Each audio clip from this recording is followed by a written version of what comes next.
Moi, je crois que les Béninois aiment trop faire la grève. Parce qu'on grève pour toutes choses. Pour un syndicaliste arrêté, on grève. Pour les primes, on grève. Pour salaire, on grève.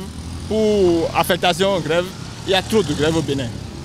Alors, si je prends le cas des enseignants, je ne sais pas ce que les enseignants veulent encore. Par rapport à d'autres secteurs, ils sont les mieux lotis. Depuis le gouvernement de Yahya Boni jusqu'à ce gouvernement-là, les enseignants ne doivent plus se plaindre parce que tout le monde a vu que leurs conditions de vie ont changé. Ils ont des conditions beaucoup améliorées. S'ils ne pensent pas à l'avenir des enfants qu'eux-mêmes ils sont en train de faire et que tout le peuple est en train de faire, bon, ils n'ont qu'à faire comme ils veulent. Si vous grévez pour obtenir quelque chose, vous devez sacrifier quelque chose. Donc, s'ils continuent de gréver, ils doivent accepter les sanctions. Ils n'ont qu'à stopper avec ce mouvement de grève qui ne fait que perdurer. Et ça n'arrange pas, nous, parents d'élèves, ça n'arrange pas les apprenants aussi. Eux-mêmes, les enseignants, ça ne les arrange pas.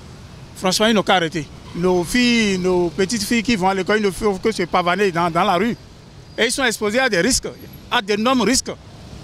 Nous ne souhaitons pas ça. Ils n'ont qu'à arrêter, ils n'ont qu'à mettre de l'eau dans leur vin et arrêter ce mouvement de grève-là et que le reste, ça viendra. Vraiment, ils n'ont qu'à essayer de se comprendre. Et le gouvernement, ils n'ont qu'à essayer de se comprendre. Parce que c'est l'avenir de nos enfants, c'est l'avenir de nos frères, c'est l'avenir de nos sœurs.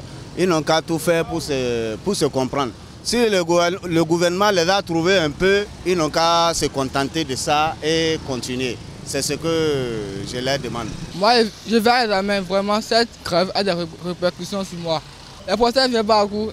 Et de plus, le programme est vaste. Nous ne sommes pas sûrs de terminer le programme avant la fin de l'année. Vraiment, c'est grave, c'est catastrophique. Parce qu'on ne comprend plus. Ça a pris beaucoup de temps. Et ce n'est pas bien pour les élèves. Oui, les syndicalistes, les propositions, les problèmes, c'est l'argent. Ils ne veulent pas parler de la réalité même, de la réalité de ce qui se passe. Ça se passe très mal. On va les supplier d'arrêter de faire la grève parce que nous voulons tous notre avenir. Si eux sont en train de faire la grève, après quand les devoirs vont venir, qu'est-ce qu'on va écrire sur les copies? Que les autorités revoient leur programme. Moi, je n'ai pas grand-chose à dire. Nous autres, nous avons fini notre temps. Mais c'est triste, c'est tout. C'est triste, c'est blanc.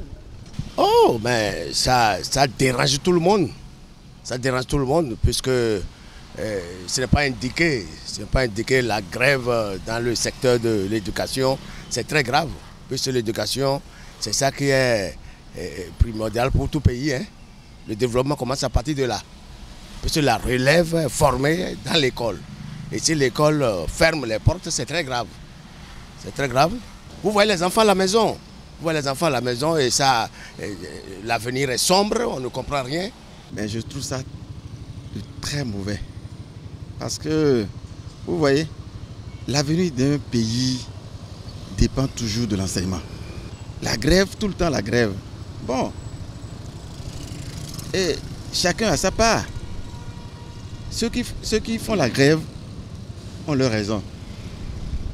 Maintenant, ceux qui ne veulent pas les écouter aussi, ont aussi leur raison. Mais nous, en tant que population, nous voudrions tout simplement que les deux camps fassent la part des choses. Du côté des syndicats, des travailleurs, ils ont leurs problèmes. Ils sont également en difficulté. L'État aussi est en difficulté financièrement.